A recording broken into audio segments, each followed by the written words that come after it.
Law, Matthew. Hopefully I'm saying the name right. If it's Yospin or Yospin, I am sorry about that. Uh, let's go. So, 5-second test. So we see a headline there. It's kind of small. When I first went on your site, Matthew, it was difficult for me to figure out what you do. I was actually wasn't sure I was on the right site, to be honest. This is kind of an issue with sliders. So, as any animations or sliders, as a former animator, it breaks my heart to say it, but they are it's just better not to have them because something like this could happen. You maybe create a great headline, you put it on a slider and there's 7 slides here. Somebody may only see it at 1/7 of the time that they're on your site. And that might not be the time that they show up. So I really don't recommend sliders or animations, especially if they draw your eye away from what you want them to look at. If you didn't have a slider up here, but it looks like the blog post is actually a slider too, I might be reading something really important about you, and then this catches my eye down here, and I shift to that.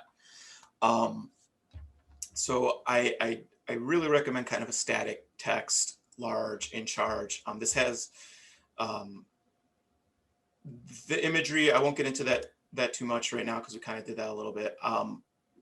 Down here, so we're scrolling down, and we've got the blog post section, and then we have the footer. There's really no copy here. There's nothing trying to persuade. There's a bit in each of these. What can patents do for you? I guess a person has to scroll through and get to them. But there's a real big opportunity here to say a little bit about yourself, even just a small amount. Put a testimonial. Say, just persuade someone. Yeah. So that's a big opportunity. So here's another thing. We talked a little bit about navigation and expectations. So when I was going through your site, I went to one of your sections here, and then I wanted to go back home.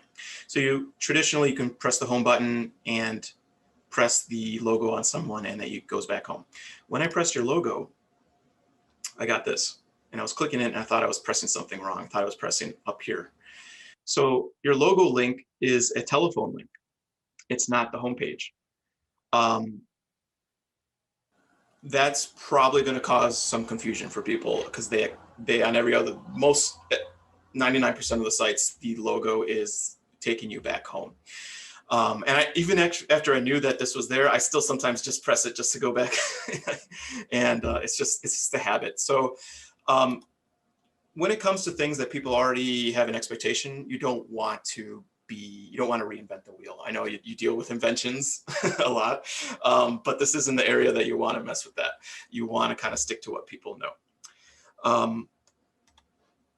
Let's go to the How I Help section.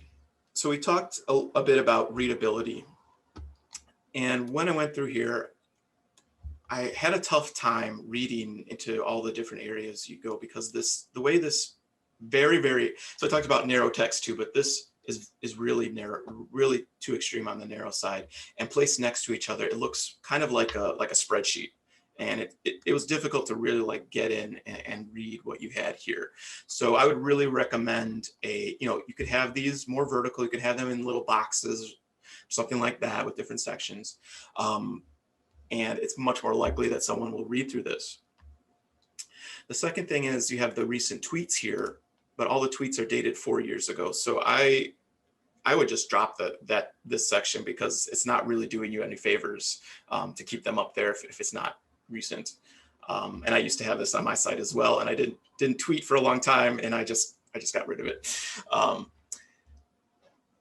One thing that I really liked that you did here, and it's not even in your navigation at the top, it's down here in the bottom navigation. It's the pricing and payments. So in your pricing and payment section, you actually talk about your reader a lot more. You highlight and you bold some things like, for you, the bottom line matters, time is money, and you're really talking about them more. And so that's something I don't see on the rest of the site. So I would use that as a good example. And you're kind of saying, you're busy, I offer multiple ways. So you're really thinking about them and trying to come up with something for them. It's focused on their needs. So one last thing, we haven't talked about the contact section. So we're going to show this. So let's read through this. Here's the copy. By using this form to email me, you agree that sending me an email doesn't create an attorney-client relationship. Please send only a general question or the statement of what you're looking for. Please don't send confidential information. I will respond to you promptly, but I may not respond. For instance, if I think your message is spam. So the first part here, this is lawyer talk, right? This is the disclaimer. This isn't how we want to kind of start off a conversation. This might be closer to the bottom. This might be a checkbox that someone clicks before they send you a message, like I agree that I'm not sending confidential information, or that it's a relationship. This last section, I will respond to you promptly, but I may not respond. That's I would definitely recommend not saying that, because first of all, if it's a spammer, they're not going to care. Read the messages. Yeah, they don't care. Second, if the person is interested and they're going to message you and they think maybe I won't get a response, well, it's not very inviting. Yeah. Effectively deter the yeah. spammers. Yeah. It's not effective in either way. Exactly. So Matthew, I would really would you say that to your friend or a relative or something? Well, maybe you would if you're like my family. I'm not going to talk to you. But I mean, we want to be more inviting, friendly, and it's I understand why you put these here, and I completely understand it from kind of the spam emails you've gotten and people who are expecting things. But we can sort through that, and we can kind of put this in different areas, minimize it so it's not the first thing someone sees, and it's more inviting. All right.